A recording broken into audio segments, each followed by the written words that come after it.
Good afternoon, everybody. It's Monday, September the 16th, and we're talking about transition.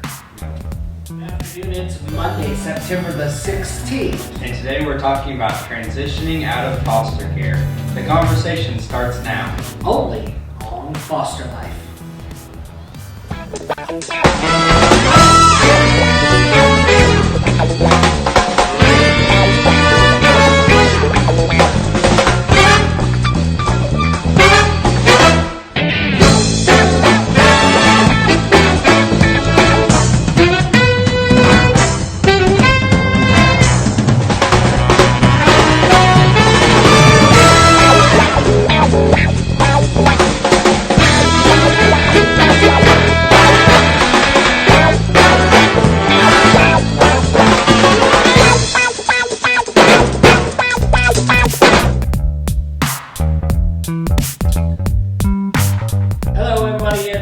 September the 16th. We're already halfway through the month already. Yeah, it's going by quick. So what's going on in Tristan's world these days? Staying busy with work, like always. You are? Oh, yeah. Wow. Yeah. So does all this weather that everybody's been having keep you busy? Yes, it does. Yeah, I would bet I could see that it probably would do that as well. I'm sure.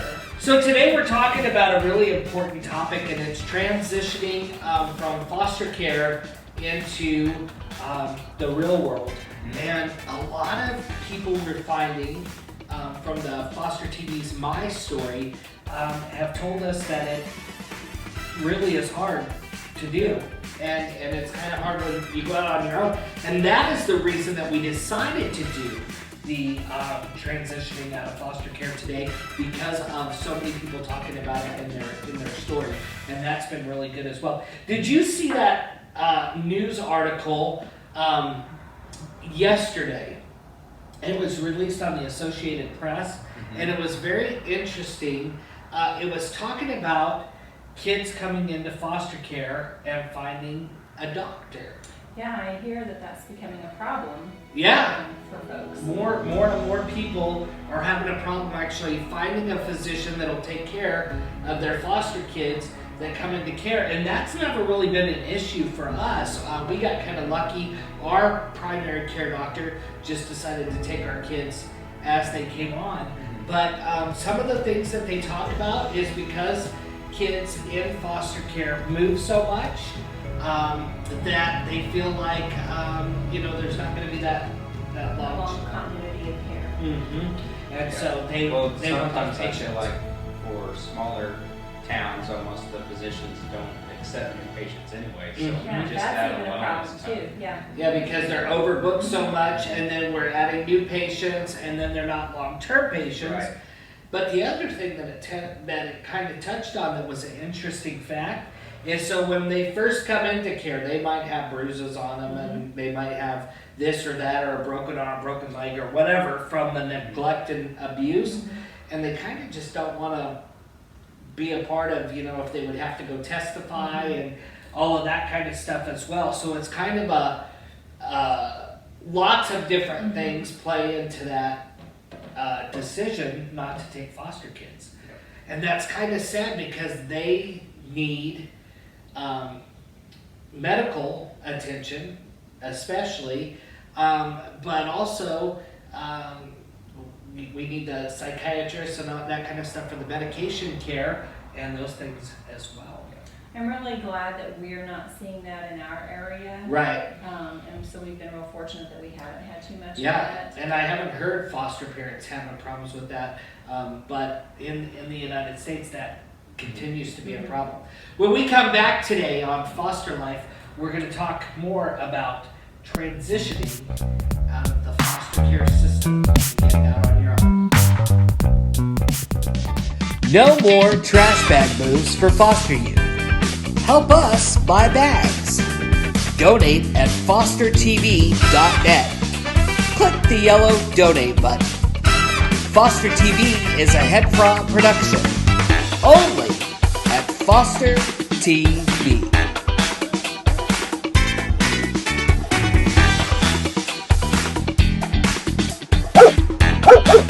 Oh,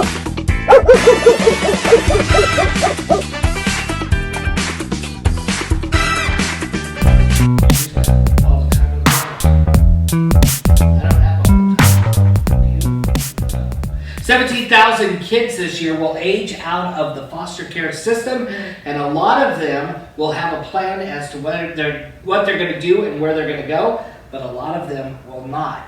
As we've been finding when we do the Foster TV's My Stories across the country, a lot of kids feel kind of displaced, nervous, and scared as they go out on their own. So today, we're talking about transitioning out of foster care. So, I know when I got ready to move out, like my mom kind of prepared me. How was your experience when you moved out? Well, for me, it was, are you sure you want to move out? Uh-huh. Because my parents kind of liked me having me being there and doing the chores and everything. But once I did, they were definitely willing to help me as far as finding, a good place to live. Making sure that I'm the one that calls for my doctor's appointments and everything like that. Getting everything set up. Yeah. So they were definitely helpful.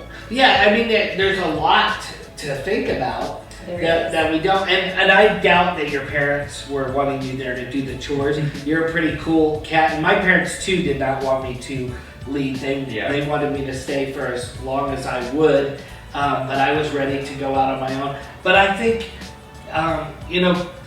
sometimes our kids forget to think about how do you pay your license plates and how do you tag your car and how do you get auto insurance and all those things.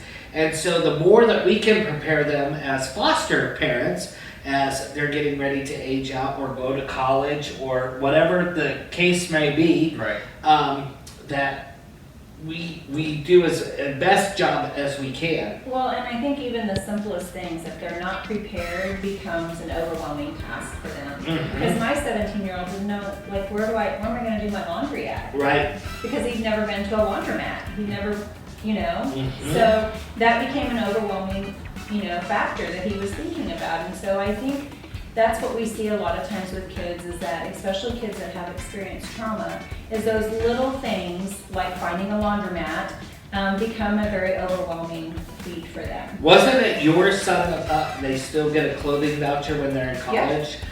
Even though they're not in care anymore, but we don't get those clothing vouchers. Right. I wish.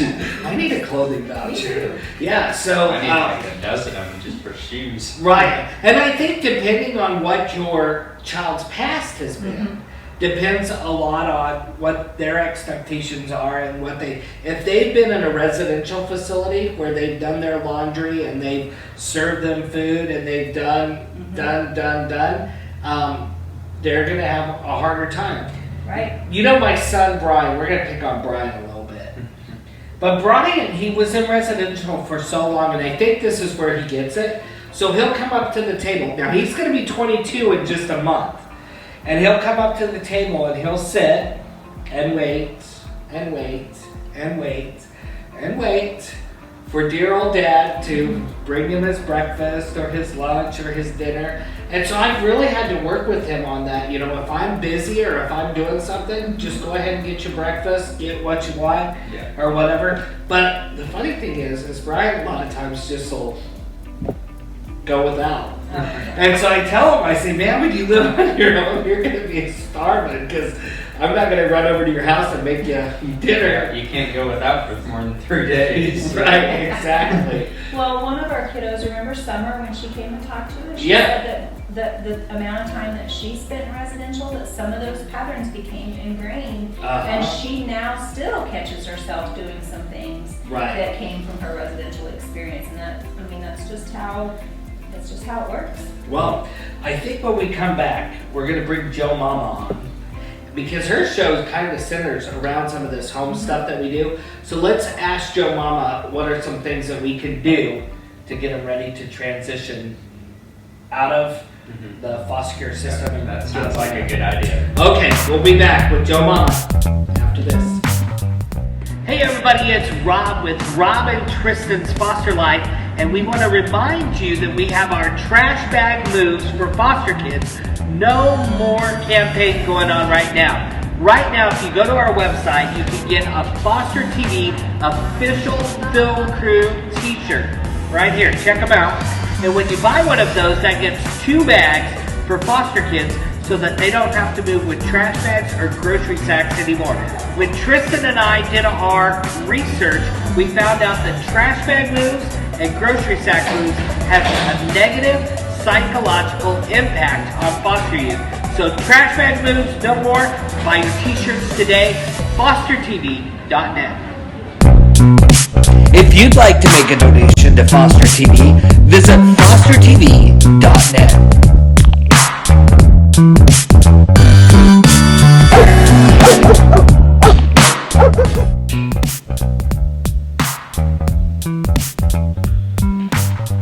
Well, we're at the news desk again. Mm-hmm. They still have not got our window fixed over in our family room. I'm hoping that they're going to get it done this week, and then next week we'll be at the news desk, and then we can also be in the family. But the family room is beautiful. Mm-hmm. It's so pretty. Yeah, our executive producer, Courtney LaBelle, says that that's how she wants her house when she moves this next time. So we'll have to make sure that we get our decorator over there to make that happen for her.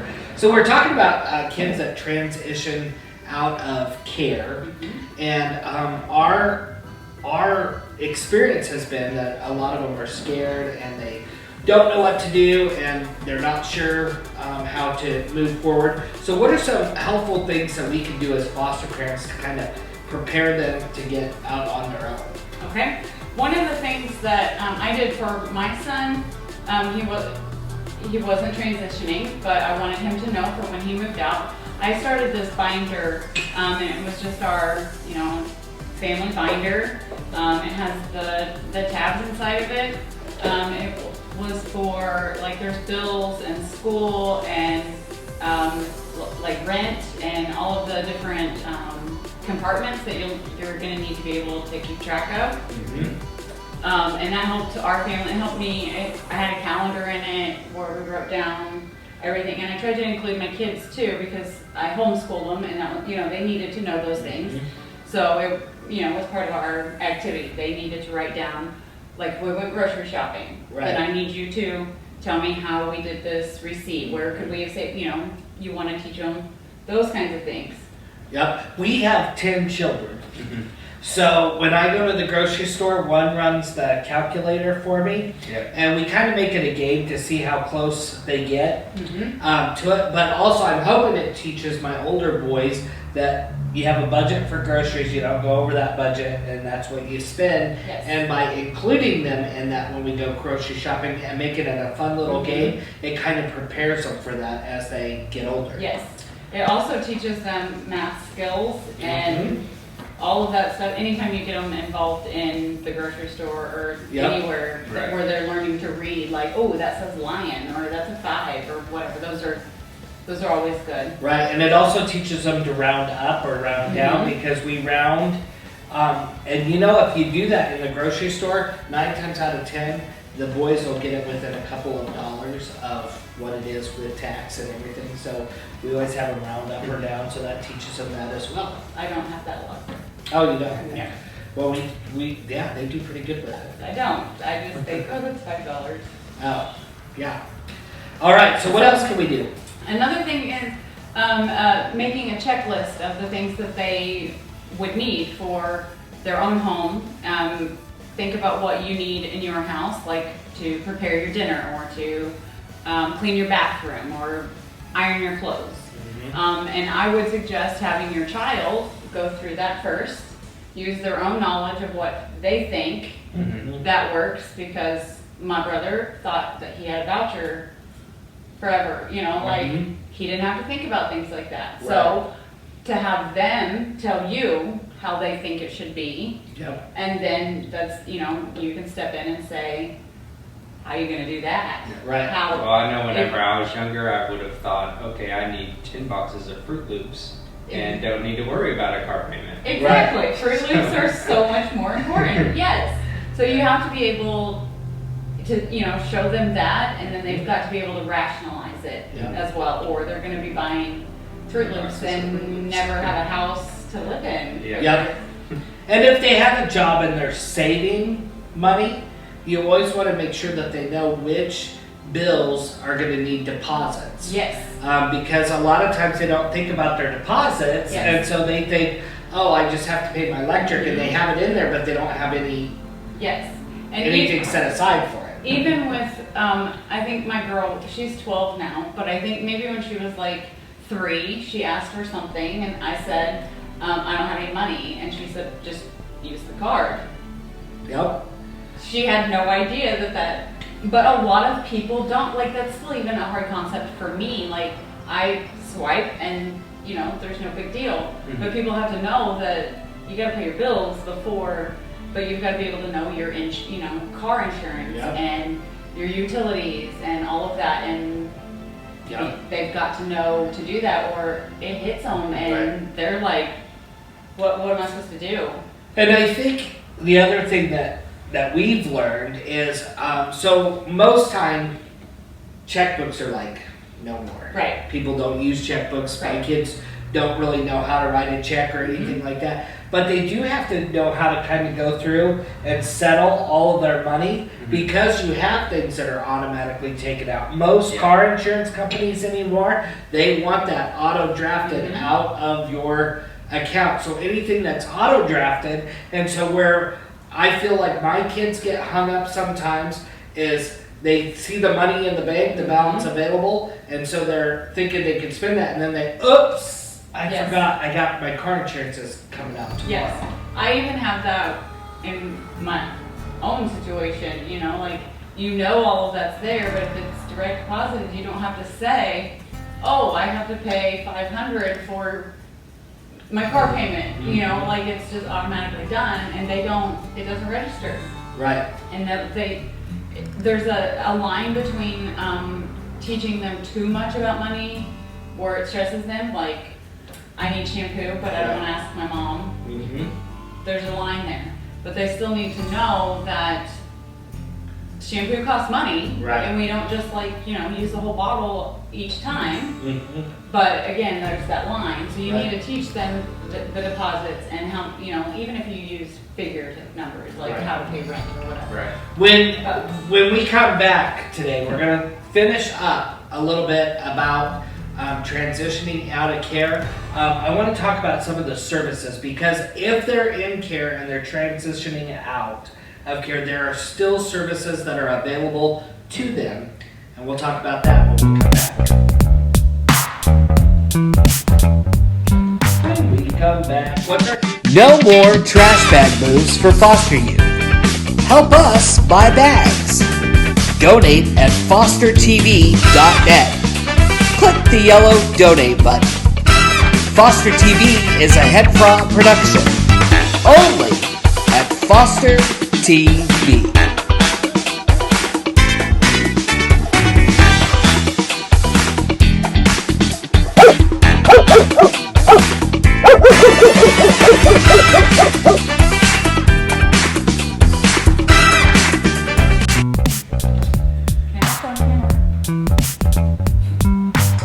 Welcome back. Some of the things that we were talking about at break that we definitely need to work on is a lease. Showing them how to fill out a lease, understand a lease.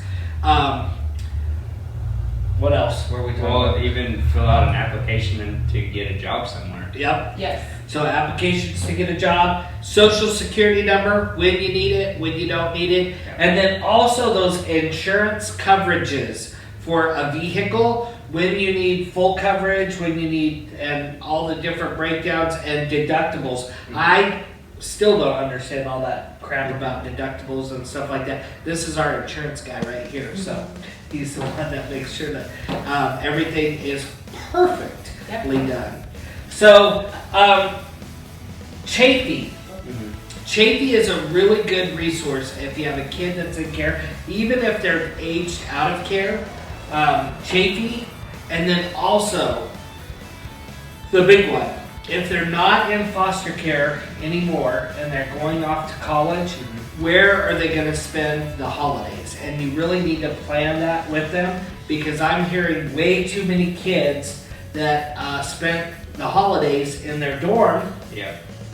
No cafeterias open, and so as my little southern girl says down there in Arkansas, she ate ramen noodles on Thanksgiving in her dorm by herself, and that just broke my heart. And so just making sure that they have a plan for holidays and special events and all of those types of things. And if you're willing to open your door for them for those events, make sure that they know that and before they go out on their own. So I'm going to end it like this. Corpus Christi, Texas. This Damien, I think his name is. Yes. He was going to turn 18 years old. Mm-hmm. He had never been adopted, wanted to be adopted. He actually went to an event with a worker and told the worker, oh, they don't want me, they just want the little kids.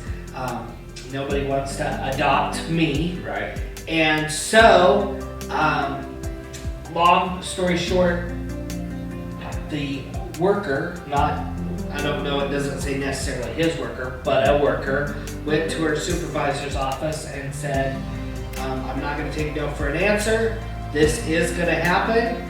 And 2 days before his 18th birthday, her and her husband adopted him, and he wanted siblings. Yeah, he always wanted a brother and a sister, is what it says. Yeah, so they are the Modern Family Brady Bunch, and he has 5 brothers and sisters, and then him, so that makes 6.